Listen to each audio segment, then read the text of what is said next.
There's a lot for OG to play with once you get out of the laning stage and past mid-game where support's getting a little bit of farm. Misha getting a last hit there, a bit of experience before Yuragi arrives at that bottom lane. And level 1 in the Nether Ward. I try and contend with a bit of spam coming out of Armor Engine Q, but there's a stun into one raise. Looking for the short range one, but couldn't get in range. Yuragi with no time walk though, just gonna get chased down and right-clicked for first blood for LGD. And they leave it for the SF. That's just in for a rough time. They're picking him for the mid to late game team fights, but it does look like Yuragi is going to be suffering. Jin Q fake pumps the stun, a deny on the Nether Ward in fact at the end there from OG. Yeah, difficult lane bottom and top lane they're being dived as well. Amar is about to drop here. No deny from Tiger. Just a tombstone and a gale from Y and Faith. ZM fares here. But it should just be a pretty farm game until these supports start thinking about rotating. Oh, OG with a good bit of damage onto our mate. Needs some tangos from Jin-Q. Curious to see how that all played out. It looks like it started with a Jin-Q go with a stun and an attempt on Yuragi. Gotta be wary of that Nether Ward. It's one of those unexpected tools sometimes. Oh God. Boy. Okay. Well, okay. Yeah. He's thinking he's got time walk, but the quick raises just blow him up. Triple raise and you're done. On top lane, yeah. Taken down, but Amar dead again. 4-0 start. One kill goes. Tiger's feasting though. Tiger, that big punches. 142 bonus damage. Loses the buff though, so why? Back in the tree. Oh, he turned kill. Dies to the tower in the end, so a 2 for 2. Obs ward placed there.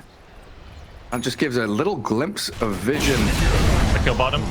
Oh, the raise. Triple raise. Yep. Get the double close range, and then he backed off for the long range. And Yuragi trying to punish, needs a lucky bash though, and he's just not getting it. The level 1 bash, only 12%, and he's no spirit breaker. No, he's definitely not. Well, Amar dead once more. Now he's just leveling up in power though, so. But I think like Blink, even EKB type build is going to be what makes the most sense this game.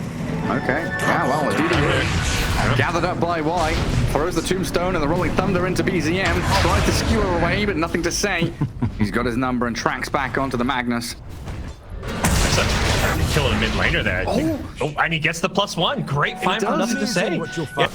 Bit of a overly aggressive play there, I think, from the Magnus. Maybe not recognizing that Pengo was already level 6. And it doesn't feel like they've got a great way as OG to relieve this pressure. Amara just dying again top. He's got Faith Beyond with his urn, using his charges and the poison attacks to take down Razor for the 4th time this game. No, Earth Spirit Tusk kind of hero. There's no real form of team fight or initiation until OG get levels and items. Your response is to hit some creeps. And power up your Void, stack some camps, jungle it up, and avoid fighting LGD. You've got a Venom who's going to have full control of this top lane. He went for 2-2 before starting to level up Plague Wards. I like it. And also got a value point in Poison Nova. That's how he got that kill. I feel like so many Venoms skip Poison Nova, but great to see him go for that. But here's the move from OG. Oh my God, that Pango. But Pango with a big swash and a rolling thunder on Arme. Skewered across into the RP from BZM.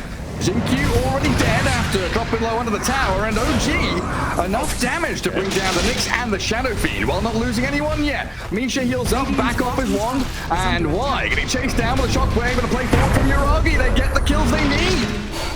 10-5 now, and OG a bit of a response, looking for nothing to say. He's got no swatch, no rolling thunder. Shield crash gives him a ton of block on that damage incoming, and Jin-Q with a 3-man stun. Holds back OG, but they are not giving up on this. Chasing back into the tree line. Finally, Misha will die, to nothing to say, but a skewer onto Jin-Q, opening up a potential kill on the Nyx.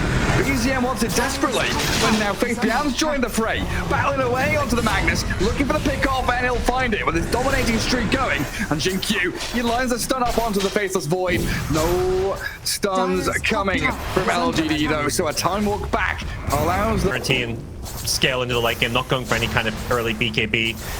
Wanting to play that true late game hard carry. You've got Pengo Venu, you've got so much ability to pressure these early towers and parts of the map. This mid lane though, find Misha. Good catch. Take down the Pugna. Can't really use this as a platform to go do anything else, just to kill for kill's sake. Lose the Undying. bash. Oh, first, and he chronos. Oh, he didn't believe in the bash. Yeah, why tips him? it was literally like 0.1 second on the TP, so he didn't believe in the bash, so he just insta-casted chrono with the right click. LGD gonna get some recourse though. Area. Scout out a stack, and Jin-Q, he spotted BZM and Misha. Yeah, and playing against Empower Magnus. He's a hero that wants to farm these stacks. They do see Jin-Q here. He's on a sentry ward, so trying to bait this a bit. He gets off his carapace though. Skewer back, already spending the RP and the shockwave, and BZM close to death. Well, nothing to say, thinking about the play forward, has another swashbuckle to finish off Misha's Pugna. LGD bring the numbers. 4 members of the Chinese squad in the mid lane and looking to pressure tier 1 again. Yeah, Jin-Q's out of there. It's hard for OG. They're trying to find pickoffs. Even with these smokes, they don't really want a full 5-on-5 fight. Go back to the raid pack. It just feels so nice because OG's draft is so like 5v5 team fight heavy. Mitigate so much damage, and when you've got this gold lead to go with it, it just makes it so dangerous for OG. And okay. Dan, we often joke about the farming Aegis. Usually that occurs when a team isn't really able to go and push or anything, but this is literally just Shadow Fiend making sure he has a second life if he does get caught out or a sneaky smoke comes out of OG. He just planted himself in his Ancients, farming away up to 9,000 net worth, but the jump in from BZM top, catching out the Veno into the life drain. Nothing to say, it's taken down Amar already though, as Faith Bian falling near that tier on top. LGD, you're gonna move in quickly though, time to dive. BZM swashbuckled down, the life drain won't heal him up anywhere near enough, and nothing to say with why. They've got the gap close onto Misha. Pugna's stranded, and Jin-Q secures it with a stun. Tiger's still in the neighborhood playing around a vision and ward. He gets stunned up, still has a TP out. And they know there's a ward up here. Yeah, they're gonna get the D ward, and they're gonna find Tiger. Pale up in a second, so they'll finish off a 4th hero. Not a good fight for OG. It was a fight they chose to take because they knew they were creating a lot of space for the Void down bottom, who did get the tier 1 tower and is getting a lot of farm, but you get first Aegis as early as possible, and you use it to take these outer tier 2 towers, get outposts, and they're gonna maybe get Amar here as well. Carapace gonna find him and gets a 2-man impale. That's just beautiful, isn't it? Really gorgeous from Jin-Q, and the exact move that you were talking about. They're pushing mid, they're I think for OG, they've already farmed it up, so getting scraps of gold they can get, and may look to take this team fight. They're grouping up here. They're kind of ready for this, though. LGD in the vicinity of Jin-Q. He's not going to get caught out by anything here until the fashion from Uragi. They've got the mech from the Undying. The Chrono lands in onto the Undying and Shadow. Damn it, Jin-Q finally dies, but Uragi and BZM, they're dropping so quickly. Tiger and Misha trapped in the tree line. Nothing to say. Slices through one. And Tiger with a TP home, successfully escaping. Smoke and then just backed off, and I knew Nyx was somewhere nearby, but weren't able to find him once again. It's one of those things where if Nyx pops these smokes and dies, like that's almost doing your job as well. And speaking of doing his job, he's found the Faceless Void, pre-BKB. Ooh. I'll go for Misha instead. A freebie there on the Pugna. And nothing to say beyond godlike. 10-0-7 on this Pangolier, and these notice me pings. You know, why bringing attention to areas of the map that he wants his team to be playing into. It looks like big kill, they can get it. He gets off his BKB. Chrono comes along with a static link, and Amar's walked into the Chronosphere here, so maybe with a heal from the Undying to buy time for Armate to escape. Yes, a bit of distance. Requiem is in a time. No, not quite. In comes nothing to say, but he's bouncing off the cliffs. They'll finish off the Razor, and Uragi, time walking back, tries to TP, but the zombies and Jin-Q's jump will secure them. 2 kills in the trade for Arme's SF. They make sure they still get the good trade. Dire are scanning. Swinging bot.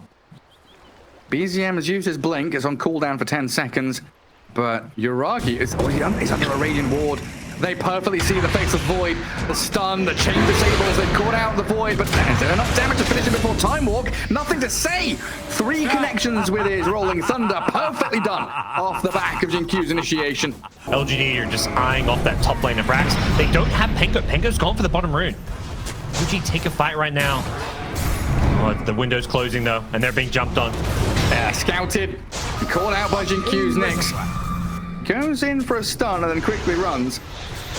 Trying to keep vision here over Tiger with another Yules, but the catch from BZM sending Jin-Q back towards tier 3, but they've got the poison over the Plague Wards and all the damage from the Venom. Well, Arme's outside of the Chrono. Yuragi tried just to control and nothing to say, while Amar diving in onto the SF, draining all of his damage. Yuragi back in, but Arme's got this Mask Commander's going. The BKB's up, getting bashed in the meantime. Needs a bit of help from his team, but Yuragi focusing SF. They've lost too much. They can't finish him off. Arme survives, and their cores have all died. GG is called. The game one, it's over. Yeah, the carries on the front line just didn't have the supports that could go for some last RPs here, but Henko got the entire back line. His Blink Rolling Thunder in with